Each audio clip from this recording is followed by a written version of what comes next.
Rasanya sakit, ayah, tolong aku. Hanya itu yang dia bisikan. Tidak ada teriakan, tidak ada air mata, hanya 5 kata yang menghancurkan hati seorang tentara. Dia telah kembali ke rumah sebagai pahlawan, lelah berperang, terluka tetapi bangga. Namun, tidak ada apapun di medan perang yang mempersiapkannya untuk apa yang menunggunya di kamar putrinya. Tangisan pelan, seekor anjing setia, dan pintu yang seharusnya tertutup tetapi tidak. Ketika K9 menggonggong ke ruangan kosong, kebenaran merayap keluar. Angin musim dingin meluncur melalui pepohonan seperti hantu tanpa nama, menyapu atap Haven Ridge, sebuah kota pegunungan sederhana yang terletak di antara pinus yang syarat salju dan jalan berkelok-kelok.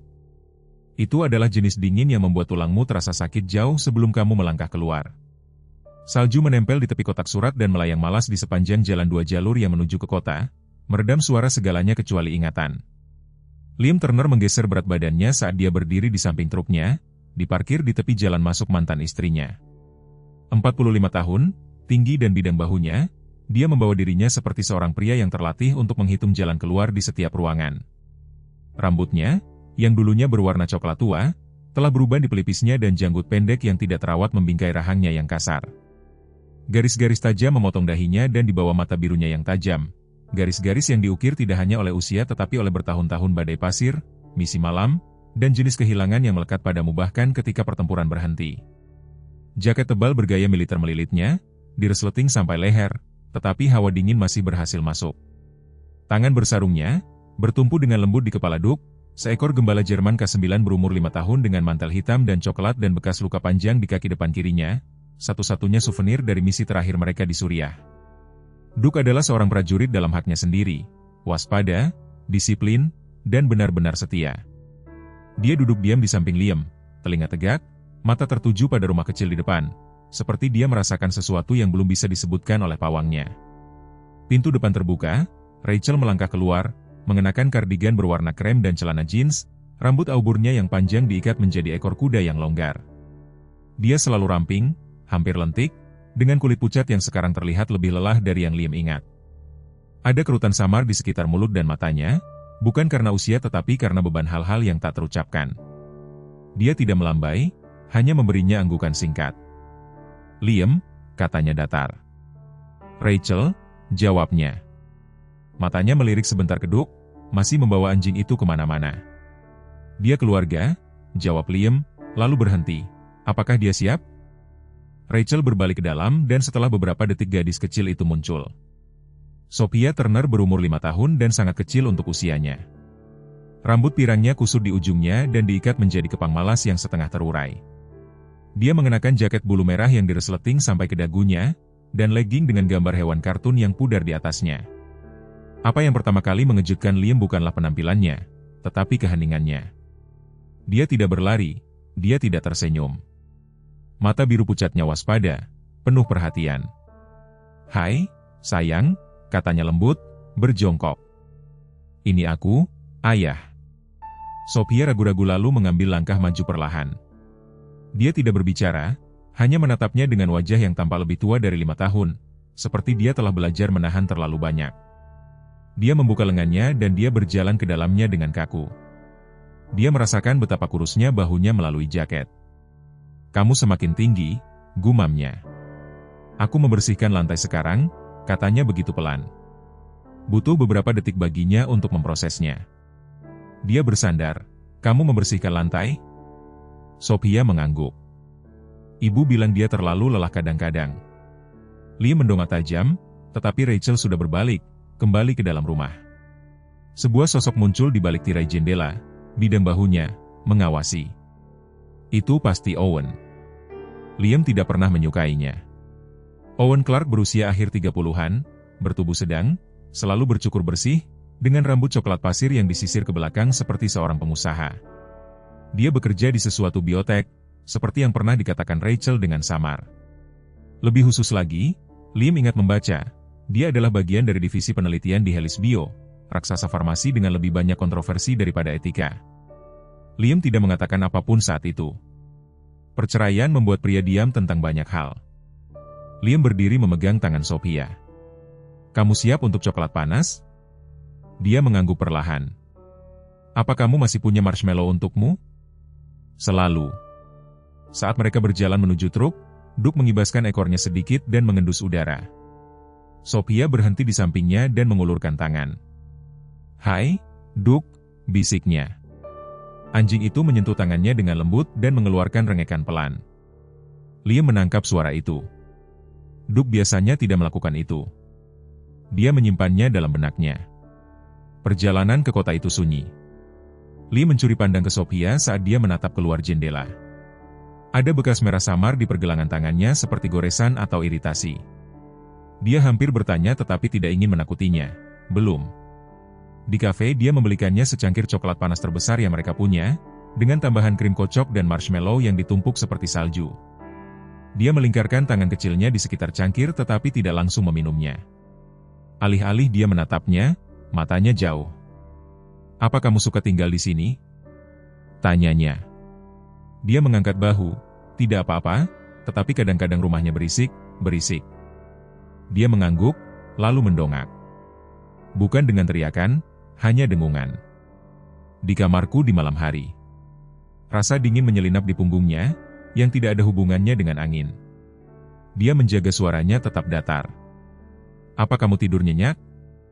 Dia ragu-ragu. "Aku mencoba, tetapi kadang-kadang benda merah merayap di bawah selimutku." Liam membeku. "Apa maksudmu?" "Benda merah?" Dia berkedip. "Aku tidak boleh mengatakan." "Kata siapa?"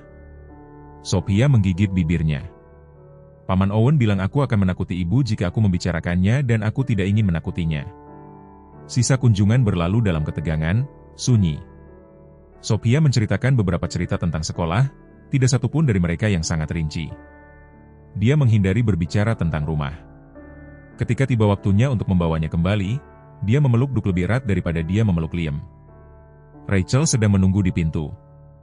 Owen berdiri di belakangnya, tangan terlipat.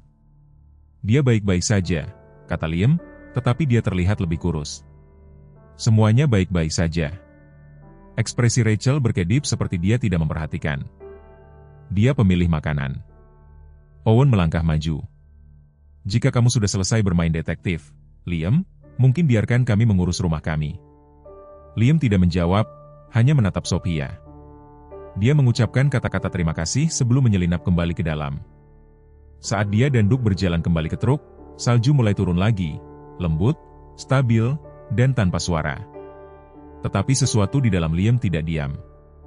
Dia tidak dilatih untuk menjadi ayah, tetapi dia tahu ketika ada sesuatu yang salah di sebuah ruangan, dan kali ini medan perang itu pribadi. Liam tidak bisa tidur, bukan dengan beban suara Sophia yang bergema di kepalanya. "Benda merah merayap di bawah selimutku."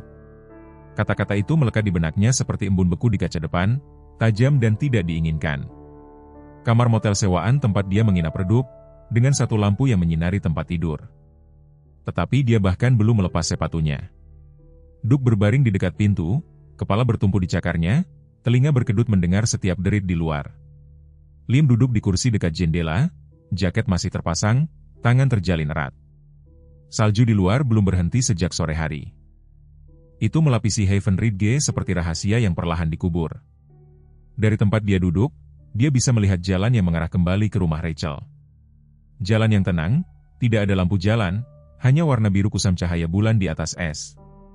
Sekitar pukul 2 pagi dia membawa Duke dan mengemudi dengan lampu mati sampai mereka dekat. Dia parkir di seberang rumah, mesin dimatikan. Duke langsung duduk, waspada. Mereka mengawasi dalam diam. Rumah itu gelap. Tetapi ketika Liam mengangkat teropong militer kecil ke matanya, tirai jendela Sophia di lantai atas berkedut. Sesosok kecil duduk di tempat tidur. Bukan gerakan dari mimpi. Ini tiba-tiba sadar. Dia melihat ke samping, bibirnya bergerak berbisik ke udara, tidak ada mainan, tidak ada lampu, hanya dia duduk kaku dan berbicara kepada seseorang atau sesuatu yang tidak ada di sana. Kemudian dia tersentak, tangan kecilnya menekan telinganya dan dia meringkuk pada dirinya sendiri seperti dia bersiap untuk sesuatu. Duke menggeram pelan, Liam menegang. Mereka menunggu 30 menit lagi. Tidak ada yang bergerak, namun perut Liam berputar dengan setiap detak jam tangan analog di pergelangan tangannya. Menjelang matahari terbit, Liam sudah merumuskan rencana. Dia berhenti di toko serba ada dan mengambil kotak puzzle kayu kecil. Ketika pemiliknya, seorang pria pendek, Berwajah bulat bernama Jim dengan kumis tebal dan sikap lembut, bertanya apakah itu hadiah. Liam mengangguk. Sesuatu untuk putriku, katanya. Hanya ingin dia tahu aku tidak pergi. Jim tersenyum, hal yang cantik. Gadis kecilmu. Melihatnya di pasar sekolah musim gugur lalu. Pendiam orang itu. Lee menawarkan setengah senyum sebagai balasan dan pergi. Menjelang pukul 9.30, dia mengetuk pintu Rachel. Dia menjawab mengenakan jubah berwarna oatmeal panjang, rambut basah dari mandi baru-baru ini. Kulit pucatnya tampak memerah, ekspresinya setengah terkejut, setengah lelah. Liam, apa? Aku tidak akan lama, dia menyela, menjaga nada suaranya tetap lembut.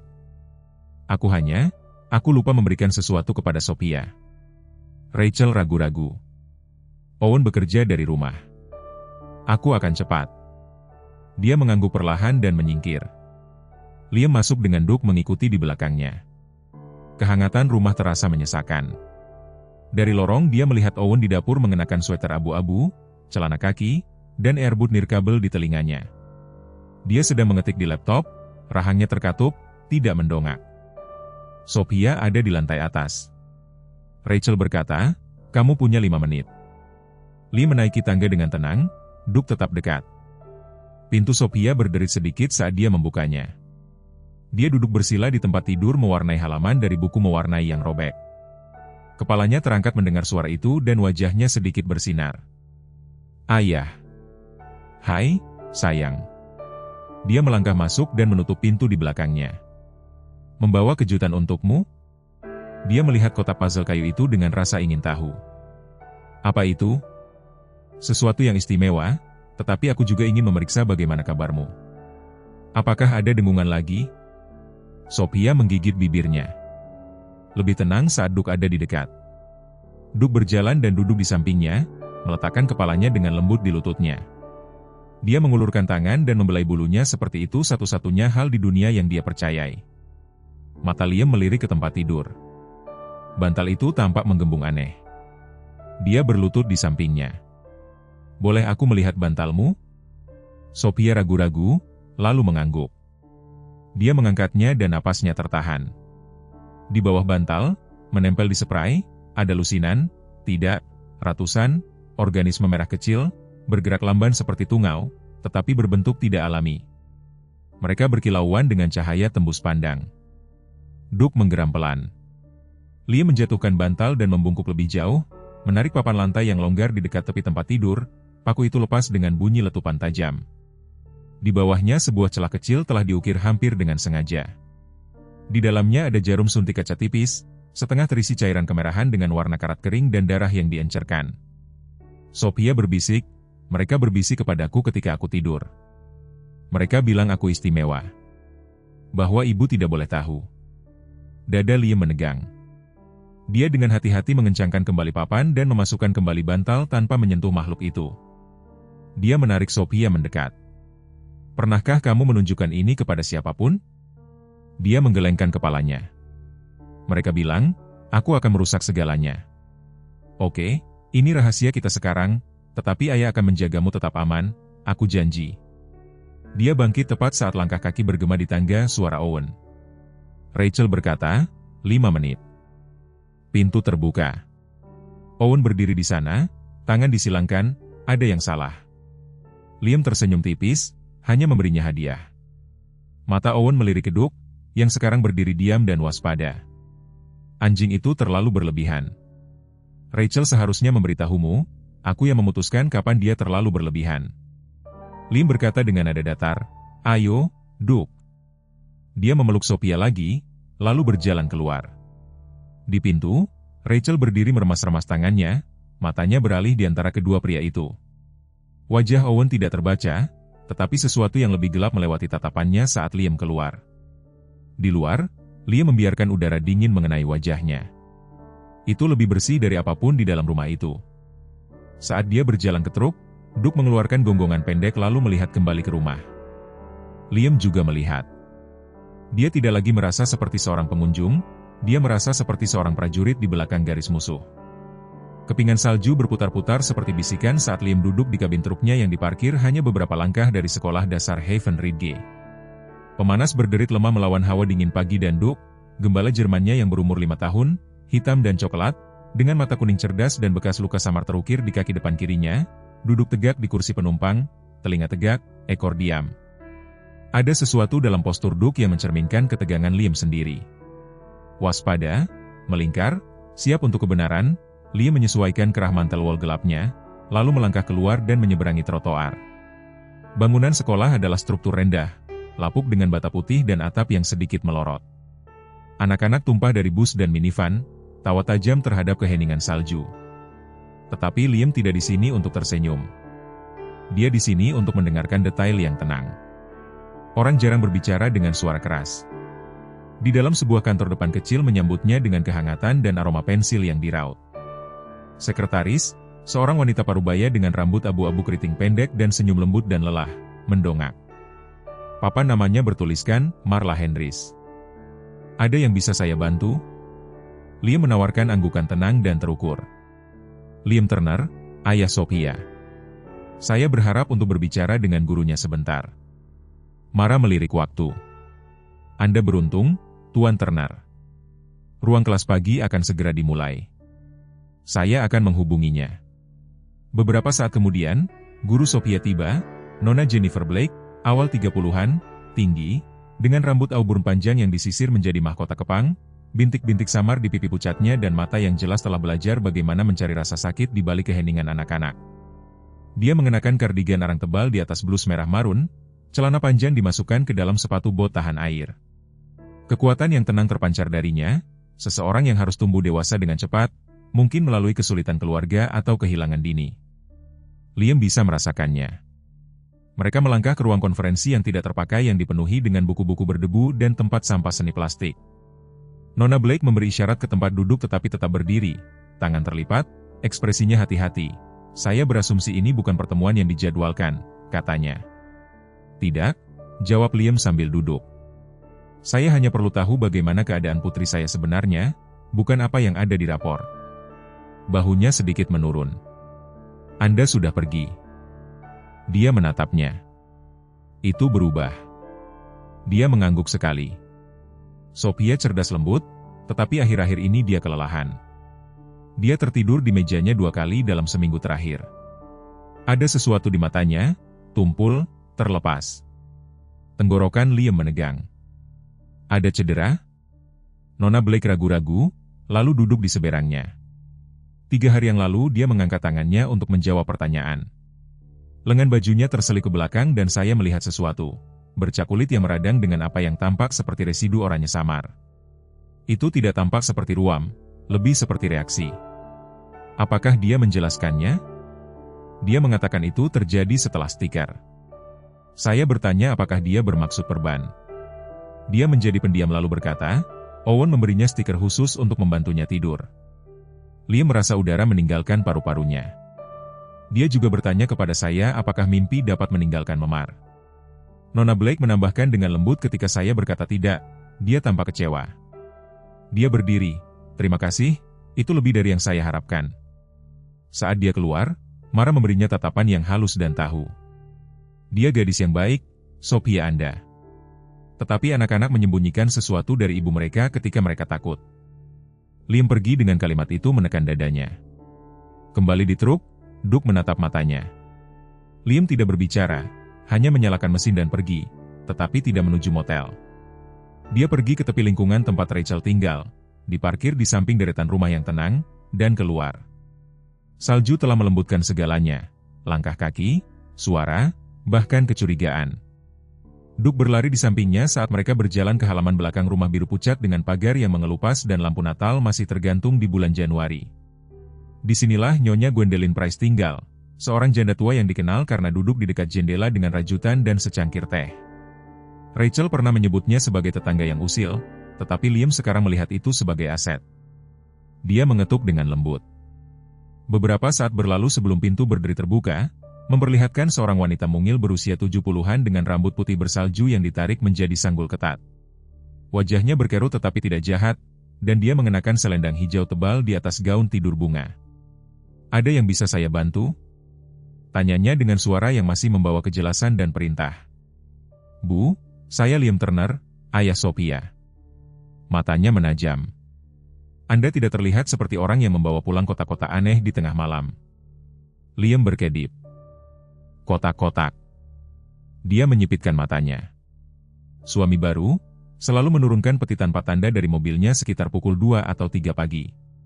Tidak pernah menggunakan pintu depan, selalu sendirian, selalu memakai sarung tangan. Liam melangkah maju. Pernahkah Anda melihat dari mana kotak-kotak itu berasal? Satu memiliki noda, tampak seperti label medis. Saya hanya menangkap huruf-hurufnya. Helis.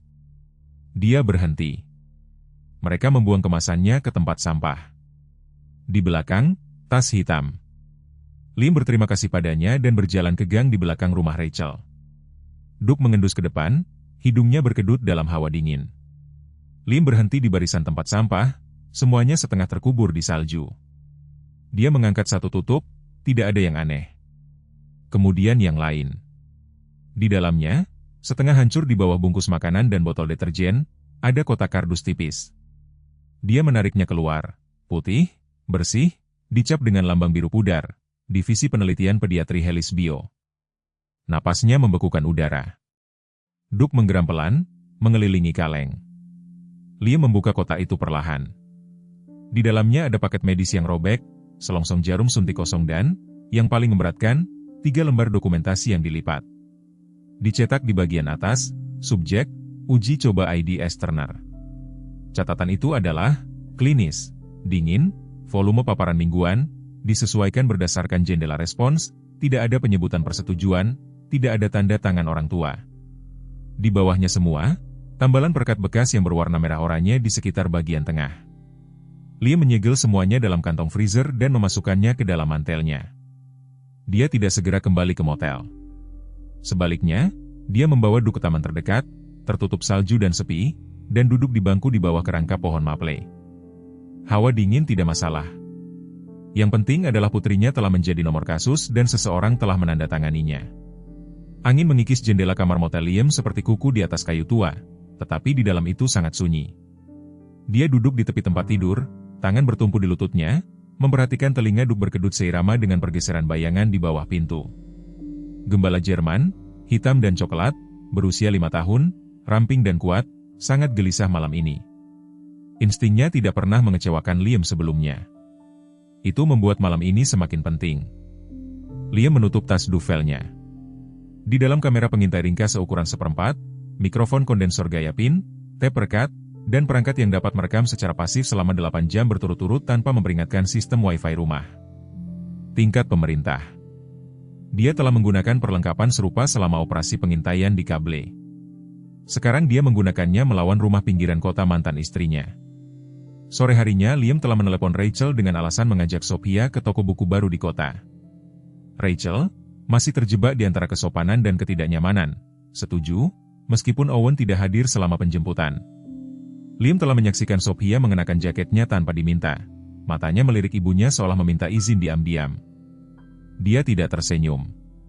Setelah toko buku, mereka pergi untuk coklat panas di Haven Ridge Cafe, sebuah toko depan bata yang nyaman yang dijalankan oleh pasangan pensiunan, istri June Willoughby, akhir 60-an, pendek dan sedikit membungkuk, memiliki rambut abu-abu keriting dan mata coklat hangat. Dia menyapa Liam seperti tetangga lama, meskipun mereka baru bertemu sekali. Suaminya, Frank, tinggi dengan wajah sempit dan ekspresi bingung permanen, memberi Sophia kue gratis.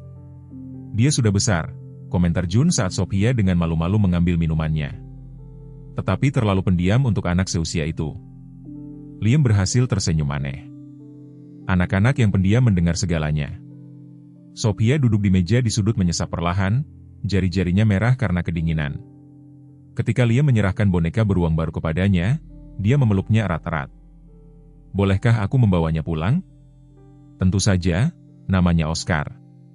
"Apakah dia akan takut di malam hari?" Liam berlutut di sampingnya. "Tidak, jika kamu memberitahunya kamu tidak sendirian." Sophia memberikan anggukan terkecil. Hati Liam berputar karena betapa hati-hatinya dia menjatah kepercayaannya. 1 jam kemudian dia membawanya pulang. Rachel membuka pintu, rambut auburnya diikat menjadi sanggul ketat, kardigan meliliti tubuhnya seperti baju besi. Dia tampak lelah, lebih gelap di bawah mata, bibir lebih pucat dari biasanya. Dia berterima kasih kepada Liam dengan sopan dan membawa Sophia masuk. Saat pintu tertutup, tangan Liam melayang di saku mantelnya. 20 menit kemudian, sementara Rachel berada di belakang membuang cucian, Liam mengetuk lagi. Sepertinya Sophia melupakan boneka beruang barunya, katanya sambil memegang Oscar duplikat. Rachel berkedip, dia tidak mengatakan apa-apa. Dia cukup dekat. Keberatan jika aku segera naik ke atas? Rachel menghela nafas, baiklah, tetapi hanya sebentar. Liam mengangguk dan bergerak cepat. Duke menunggu di dalam truk. Kamar Sophia redup, tenang, kecuali suara rendah pemanas ruangan. Poster bintang dan planet menghiasi dinding, tetapi sudut-sudutnya melengkung dan pudar. Dia bekerja cepat, menyelipkan kamera di belakang batang tirai di atas tempat tidurnya, mikrofon di bawah laci pakaiannya. Dia menempatkan penerima kecil di dalam saudara kembar Oscar, terselip di sudut rak. Dari ambang pintu tidak ada yang tampak terganggu.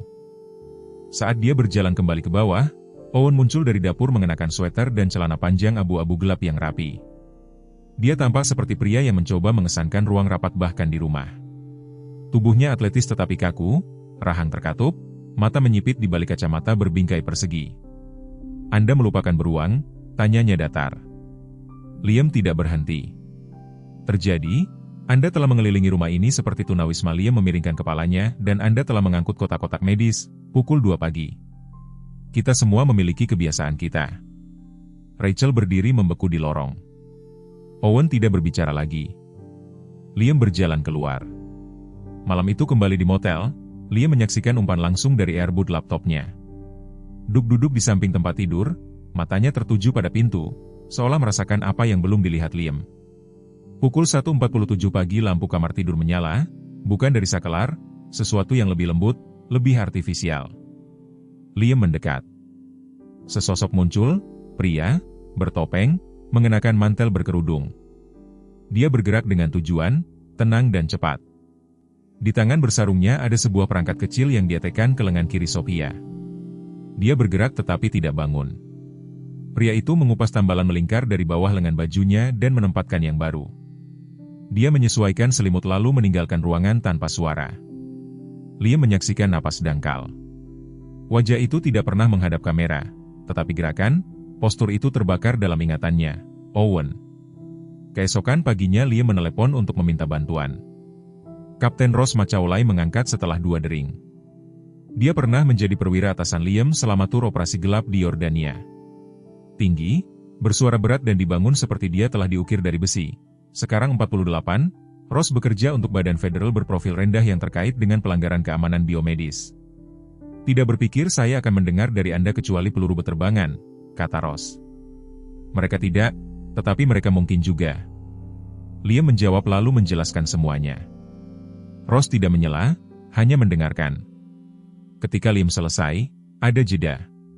Kirimkan semuanya kepada saya, kata Ross. Video, audio, kemasan, bukti, salinan catatan uji coba itu. Jika Helisbio sedalam ini kita akan menemukan kebusukannya. Tetapi Anda harus berhati-hati, Liam. Proyek semacam ini mereka tidak suka paparan. Ayah juga tidak, kata Liam, ketika putri mereka yang digunakan. Setelah panggilan itu, Liam menyusun rekaman, file, dan laporan dan mengenkripsinya sebelum mengirim paket. Sore itu, Owen masuk ke jalan masuk dan berdiri menatap truk Liam yang diparkir 1 blok jauhnya. Dia tidak mendekat, hanya berdiri di sana, rahang terkunci, tangan terlipat. Liam tidak berpaling. Sesuatu bergeser. Badai belum pecah, tetapi tekanan meningkat. Panggilan datang pukul 2:14 pagi. Liam sudah bangun, duduk di dekat jendela motel dengan Duke tertidur di kakinya. Salju melayang dengan tenang di seberang jalan kosong di luar dan udara di dalam ruangan terasa tipis, seperti menahan napas.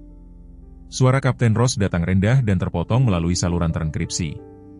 Kami diberi lampu hijau, bersiap-siap, tidak ada pertanyaan, tidak ada keraguan. Liam menutup telepon dan melihat ke bawah ke Duke. Gembala Jerman mengangkat kepalanya seketika, telinga ke depan, mata tajam. Liam memberikan anggukan tunggal dan Duke bangkit. 40 menit kemudian, sebuah SUV hitam tanpa tanda menjemput mereka tepat di luar Haven Ridge.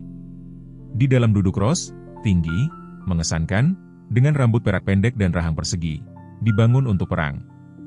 Dia mengenakan mantel gelap tebal di atas rompi taktis dan mata gelapnya hampir tidak bergerak dari file di pangkuannya. Di sampingnya duduk agen Nadira Lin, seorang wanita berusia akhir 30-an dengan rambut hitam yang terjalin erat yang diikat menjadi sanggul, kulit perunggu dan fitur ramping. Matanya tajam, menghitung. Dia tidak banyak bicara, tetapi ada sesuatu dalam posturnya yang membuatnya jelas bahwa dia telah menghabiskan bertahun-tahun berburu hantu di sistem federal. Suaranya, saat berbicara, memiliki wibawa yang lembut. "Kamu tetap di belakangku, Turner. Kita periksa kamar gadis itu dulu. Jika organisme itu seperti yang kita kira, mereka akan berakar di bawah tempat tidur atau dindingnya. Kita akan isolasi, kurung, dan ekstrak." "Dimengerti," kata Liam, memeriksa pistol yang diberikan Ross kepadanya, bukan untuk bertarung, tetapi untuk menjaga putrinya aman jika terjadi sesuatu yang buruk. Kendaraan itu berhenti 1 blok dari rumah. Salju semakin tebal sekarang, menelan suara sepatu bot mereka. 6 agen berpakaian hitam bergerak diam-diam melalui kegelapan, masing-masing membawa perlengkapan khusus, kotak kedap udara, pemindai panas, pelacak ultraviolet. Ross memberi isyarat. Mereka bergerak. Rumah Rachel masih gelap, tidak ada lampu menyala, tidak ada suara. Nadira melewati sistem alarm dengan sangat mudah sementara Liam menjaga Duke tetap stabil di sisinya. Tubuh Duke tegang seperti kawat, hidungnya terangkat ke udara. Mereka mendobrak pintu dengan senyap. Rachel tertidur di sofa, terbungkus selimut. Wajahnya tampak pucat, lesu. Garis-garis ketegangan terukir di dahinya bahkan saat tidur. Ross memberi isyarat kepada seorang agen untuk membuatnya tetap diam. Liam dan 2 lainnya menuju kamar Sophia. Nadira memimpin, menyapu pemindai genggam di dekat ambang pintu.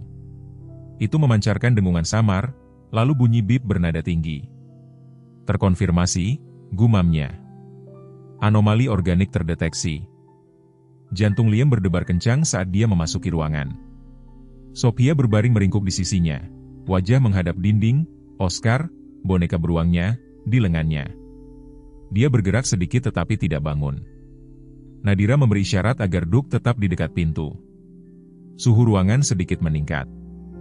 Dinding di bawah permukaan bersinar samar di bawah sinar UV. Nadira berlutut di dekat tempat tidur dan membuka kasur. Napas Liam tercekat. Di sana, merayap di antara lapisan bantalan, ada lusinan tungau merah berkilauan. Kecil, direkayasa secara genetik, hampir seperti kristal dalam struktur. Mereka berdenyut samar, seolah bereaksi terhadap kehadiran Sophia. Salah satu agen mengambil unit penampung kecil, menyelipkannya di bawah tempat tidur dan menutupnya. Suara vakum lembut memenuhi ruangan dan tungau disedot ke dalam.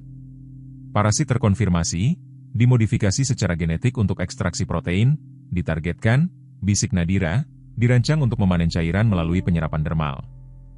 Lambat, tidak terlihat. Ross masuk. "Apapun?" Liam menyingkir, pindah ke sudut jauh di mana papan lantai pernah longgar sebelumnya. Dia mencongkel salah satunya dengan pisaunya. Apa yang dia temukan membuat perutnya mual, sebuah kompartemen kayu berongga dan dilapisi dengan foil.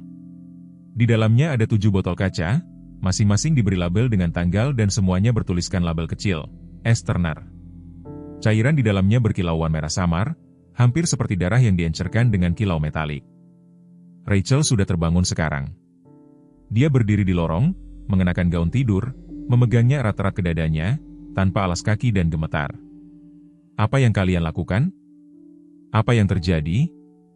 Suaranya pecah. Ross melangkah keluar. "Nyonya, kami dari unit tanggap biohazard federal. Putri Anda telah terpapar biomedis yang tidak sah. Dia ikut dengan kami demi keselamatannya." Rachel menatap Liam. "Apa? Itu gila. Apa yang kamu bicarakan?" Liam mendekat perlahan, suaranya tenang. "Rachel, di bawah tempat tidurnya kami menemukan botol dengan nama Sophia di kasurnya, organisme yang menarik cairan dari kulitnya. Apakah kamu tahu tentang suntikan itu?" Wajah Rachel berubah pucat. Dia menggelengkan kepalanya dengan keras. Tidak, aku bersumpah. Aku pikir itu adalah koyo vitamin. Owen bilang itu bagian dari protokol nutrisi baru untuk anak-anak. Aku tidak pernah mempertanyakannya." "Owen sudah pergi," kata Ross. meninggalkan kota sekitar pukul 1 pagi, membersihkan kantornya. Tidak ada alamat penerusan. Kami sedang melacaknya sekarang. Rachel jatuh ke kursi terdekat. Ya Tuhan, apa yang telah kulakukan? Nadira masuk kembali. Vital, tidak stabil. Gadis itu menunjukkan tanda-tanda awal gangguan kekebalan. Dia membutuhkan isolasi sekarang. Liam menggendong Sophia dengan lembut ke dalam pelukannya.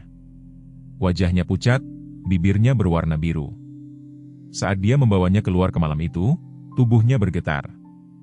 Ayah, gumamnya. Aku di sini, sayang, bisiknya. Kamu aman sekarang. Duke berjalan di sisinya, menggeram pelan saat mereka melewati gerbang taman. Salju berderit di bawah kaki mereka saat dua agen membersihkan jalan di depan menuju kendaraan yang menunggu. Perjalanan ke pusat penahanan federal, lebih dari 1 jam jauhnya, terasa abadi. Liam tidak pernah melepaskan Sophia. Dia duduk dengan kepala di dadanya, bergoyang sedikit saat napasnya semakin dangkal. Duke berbaring di kaki mereka, kehangatannya stabil, matanya tidak pernah tertutup. Ross duduk di depan memberikan perintah melalui radio. Nadira menyesuaikan masker oksigen Sophia dan menempelkan patch pemantauan di lengannya. Dia kuat, kata Nadira pelan, lebih kuat dari kebanyakan.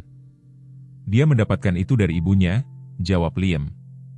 Dan Rachel, duduk di samping mereka, membiarkan air mata diam jatuh ke pangkuannya.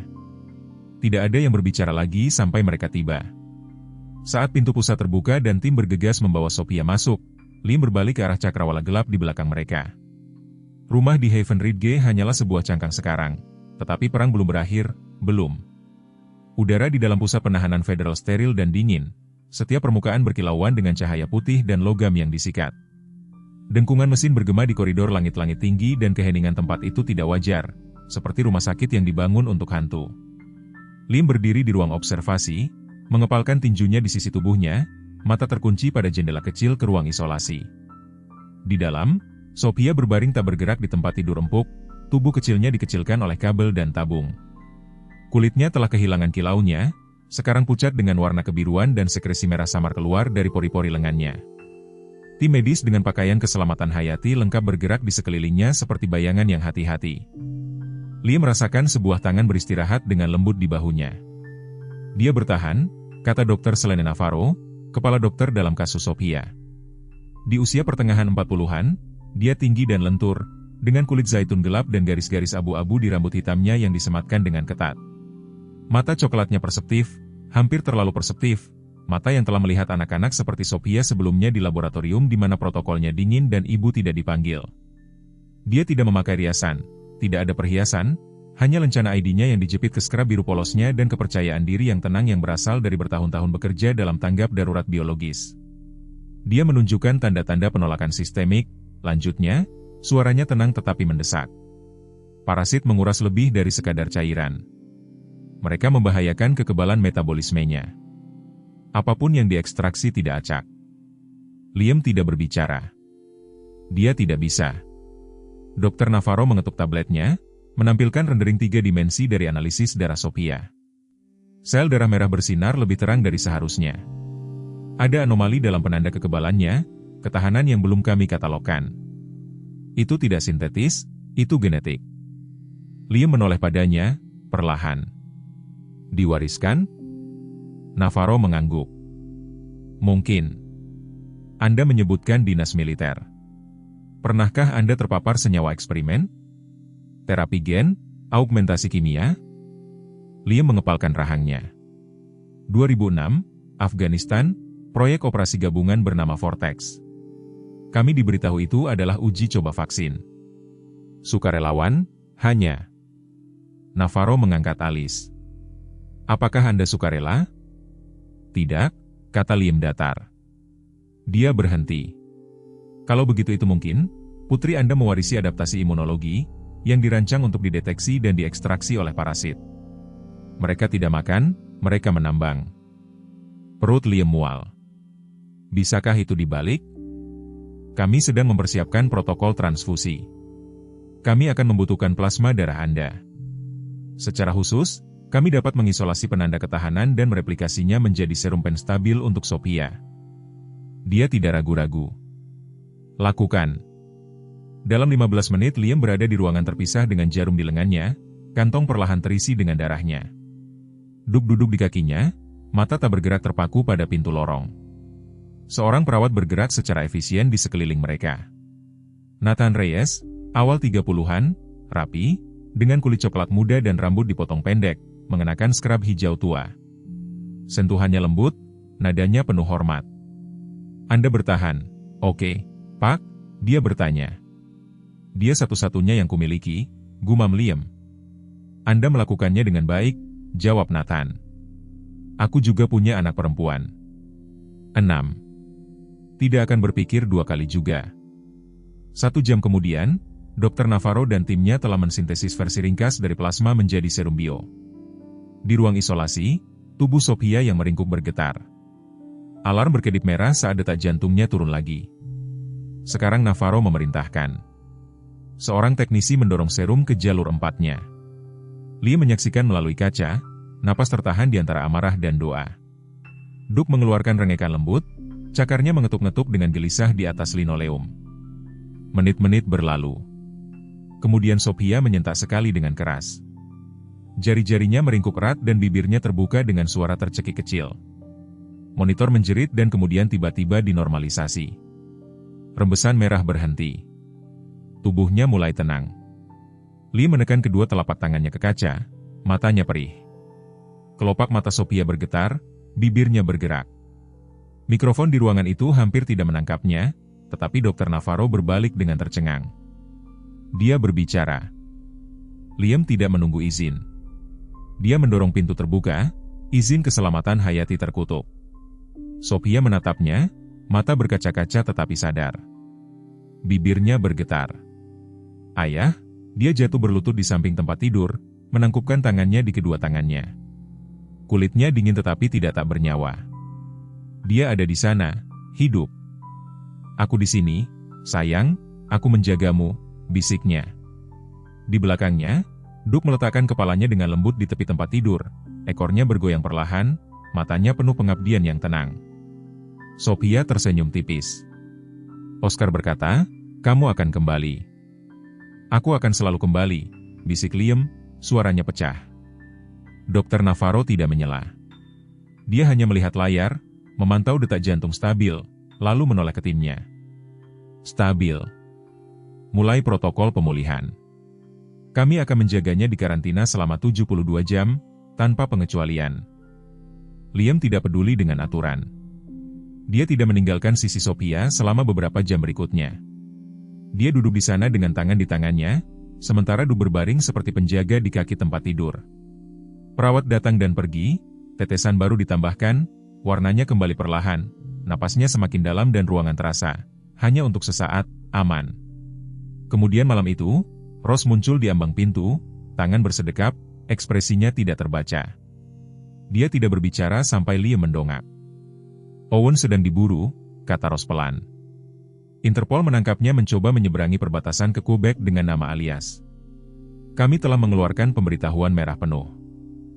Liam mengangguk sekali. Ross melangkah mendekat.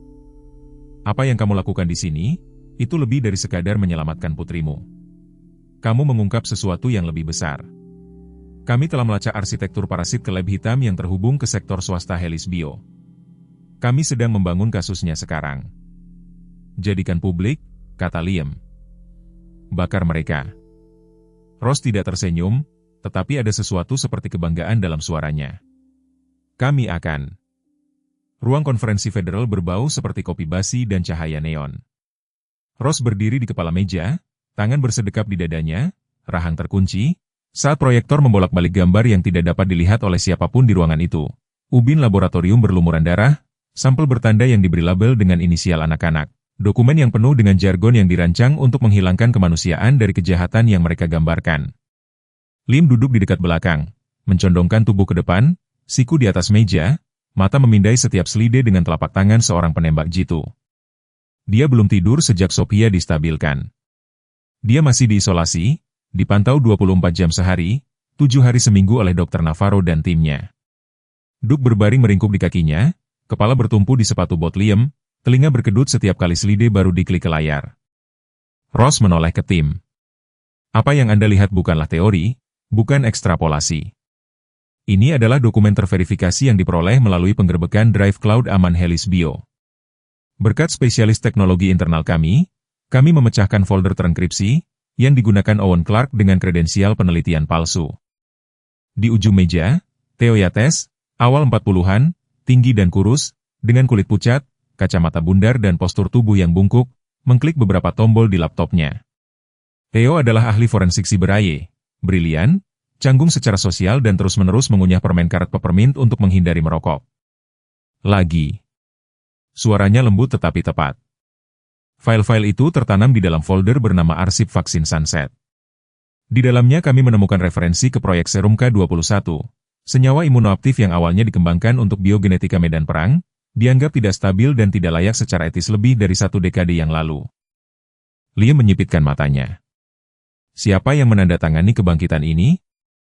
Ross tidak menjawab segera. Dia menunjuk ke slide berikutnya. Sebuah foto kepala muncul.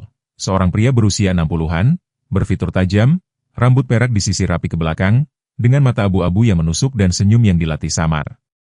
Dr. Gregory Funch, kata Ross, mantan kepala inovasi biomedis di Helis Bio. Sebelum itu dia adalah seorang profesor penelitian di universitas yang didanai Helis. Dia membimbing Owen Clark 15 tahun yang lalu. Catatan email mereka menunjukkan Funch merekrut Owen untuk memulai kembali K21 secara diam-diam, menggunakan proyek imuno yang menghadap publik sebagai kedok. Theo menimpali, mengetuk serangkaian tanggal. Funch menyalurkan sumber daya yang tidak terdaftar ke fasilitas sekunder di bagian utara Vermont yang menyamar sebagai klinik studi tidur untuk anak-anak kurang mampu. Liam mencondongkan tubuh ke depan. Berapa banyak anak? Ross menjawab dengan tenang. 14. Semuanya di bawah usia 10 tahun. Semuanya menunjukkan anomali dalam respons imun atau neurologis. Kami telah menemukan fasilitasnya. Tim sudah berada di posisi. Beberapa jam kemudian, konvoi kendaraan hitam membelah jalan-jalan pinus bersalju di pedesaan Vermont. Langit adalah lembaran baja dingin, rendah dan tidak bergerak. Ross naik di SUV terdepan, matanya menyipit di bawah tepi topinya. Liam dan Doug berada di kendaraan kedua. Doug mondar-mandir di kursi belakang, gelisah. Dia mencium sesuatu, gumam Liam. Dia selalu tahu. Fasilitas itu terletak di hutan terbuka, menyamar sebagai pusat kesehatan yang ditutup. Jendelanya gelap. Sebuah papan kayu yang pudar di depan bertuliskan, Institut Tidur dan Stabilitas, hanya untuk entry pribadi. Salju menutupi jalan setapak. Tidak ada jejak ban. Ross memberi isyarat. Tim menembus perimeter dalam waktu kurang dari 3 menit, presisi cairan. Di dalam, fasilitas itu sunyi. Lampu mati, udara membawa bau kimia disinfektan dan pembusukan yang samar. Koridor putih bercabang dalam pola steril. Pintu ditandai dengan angka, bukan nama. Doug berhenti di dekat dinding di ujung koridor, bulunya berdiri, telinganya ditarik ke belakang.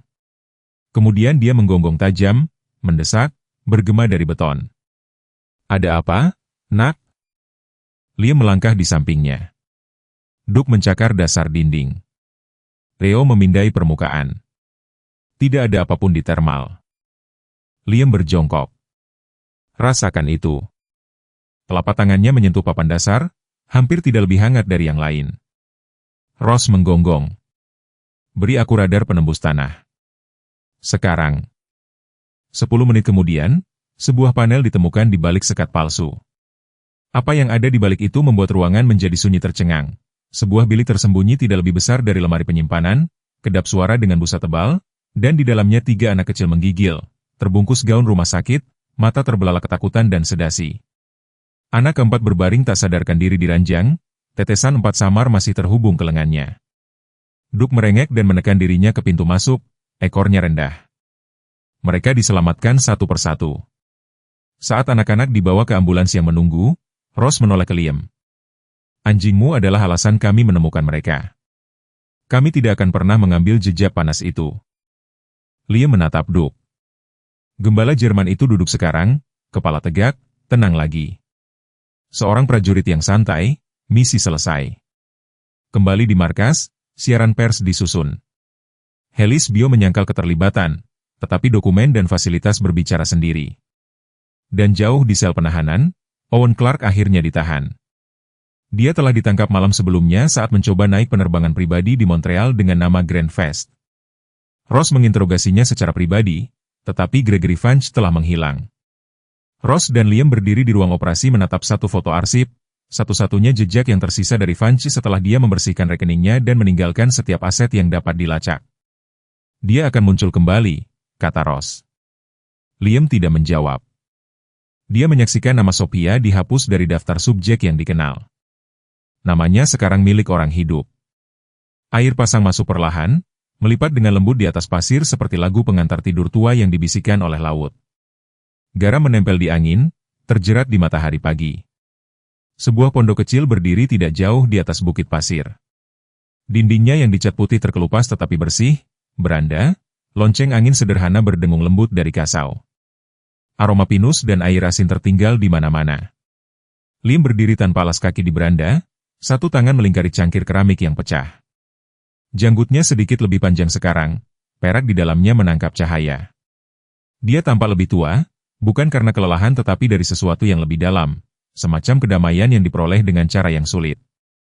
Dia mengenakan kemeja Henley Angkatan Laut yang digulung di lengan dan celana pendek kaki yang usang. Tubuhnya masih ramping, tetapi tidak lagi tegang dengan kewaspadaan.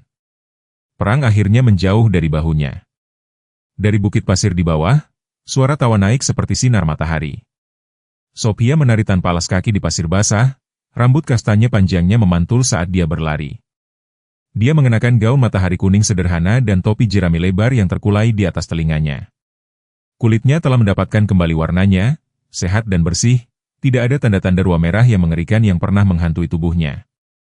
Setiap kali dia berhenti dan berjongkok, menggambar pola di tanah basah dengan tongkat, lalu melompat pergi saat ombak mengejar jari-jari kakinya. Di sampingnya melompat Duke, gembala Jerman berusia 5 tahun. Kuat namun anggun, dengan bulu hitam dan coklat tebal dan bekas luka panjang dan bergerigi masih terlihat di kaki depannya yang kiri. Dia menggonggong dengan gembira setiap kali Sophia berbalik, mengibaskan ekornya begitu keras hingga menendang lengkungan kecil pasir. Dia telah menjadi lebih dari seorang wali. Dia adalah bayangannya, teman bermainnya, malamnya yang sunyi. Lee menuruni tangga beranda dan berjalan menuju mereka, membiarkan pasir memeluk kakinya. Matahari terasa hangat di wajahnya dan untuk pertama kalinya dalam beberapa tahun, kehangatan itu tidak terasa tidak pantas. Rachel tiba tak lama setelah siang.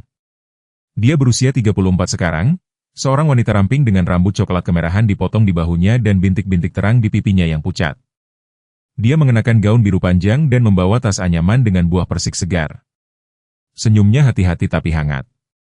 Ketegangan antara dia dan Liam telah mereda, tidak lagi rapuh dengan penyesalan lama. Dia telah dibebaskan dari keterlibatan apapun dalam kejahatan Owen, dan meskipun rasa bersalah karena ketidaktahuan masih membayangi wajahnya, itu tidak lagi menghabisinya. Sophia berlari menyambut ibunya, melemparkan lengannya ke pinggang Rachel. Duke berlari di belakang dan berputar sekali sebelum jatuh di kaki mereka dengan gerutuan puas. Liam dan Rachel bertukar pandang. "Kamu terlihat istirahat," katanya pelan. "Aku tidur sekarang," jawab Liam, suaranya kasar tapi jujur. Ternyata tidak mendengarkan monster membantu. Mereka duduk bersama di beranda menyaksikan Sophia membangun istana dari kayu apung dan rumput laut. Keheningan di antara mereka tidak lagi tidak nyaman. Itu diperoleh. "Aku sudah mulai mengurus surat-suratnya," kata Liam setelah beberapa saat. Rachel mengangkat alis. "Yayasan," dia menjelaskan. "Yayasan Sophia. Kami bermitra dengan klinik trauma dan 2 pengawas biotika. Ini kecil, tetapi ini sesuatu. Mungkin kita bisa menghentikan ini sebelum dimulai untuk anak-anak lain." Rachel menatapnya, matanya melembut. "Dia beruntung memilikimu, bahkan setelah semuanya." Liam tidak menanggapi. Pada awalnya dia melihat ke arah laut di mana Sophia berdiri berjinjit mencoba menyeimbangkan kerang di atas menara istananya. "Aku tidak ada di sana saat dia lahir," gumamnya. Tidak ada di sana saat dia mengambil langkah pertamanya atau mengucapkan kata-kata pertamanya. Tetapi ketika dia menangis, benar-benar menangis, aku mendengarnya. Aku mendengarnya dan aku kembali. Rachel tidak mengatakan apa-apa. Tidak ada lagi yang perlu dikatakan. Angin berbicara untuk mereka, membawa aroma garam dan janji hari-hari yang lebih lembut. Kemudian malam itu, saat matahari berdarah ke cakrawala, Lia menyelipkan Sophia ke tempat tidur di dekat jendela, lalu terlihat dari tempat dia berbaring. Dia memeluk rubah boneka di lengannya, usang dan dijahit. "Ayah," bisiknya. "Ya, Bag, apakah orang jahat sudah pergi?" Lia menyisir rambut dari dahinya. "Mereka sudah pergi, dan jika mereka pernah kembali mereka harus melewati aku dan Duk." Duk, berbaring di kaki tempat tidur, mengangkat kepalanya mendengar namanya, telinganya terangkat. Sophia tersenyum, matanya terkulai. "Aku mencintaimu," katanya. "Aku lebih mencintaimu," jawab Liam. Dia memejamkan matanya dan ruangan menjadi sunyi hanya dipenuhi oleh suara ombak. Liam melangkah keluar ke beranda. Sekali lagi. Dia berdiri di sana saat malam menyelinap masuk, bintang-bintang bermekaran di atas kepala. Angin mendingin dan Duk datang untuk duduk di sampingnya, bersandar ke kakinya. Liam melihat ke arah laut yang gelap dan berbisik di bawah napasnya. "Lebih banyak doa daripada janji, aku kembali untukmu dan kali ini aku tidak akan pergi." Kadang-kadang mukjizat terbesar tidak datang dengan guntur atau cahaya. Mereka tiba dengan tenang, seperti bisikan anak dalam kegelapan, seperti kembalinya seorang prajurit ketika semua harapan tampak hilang.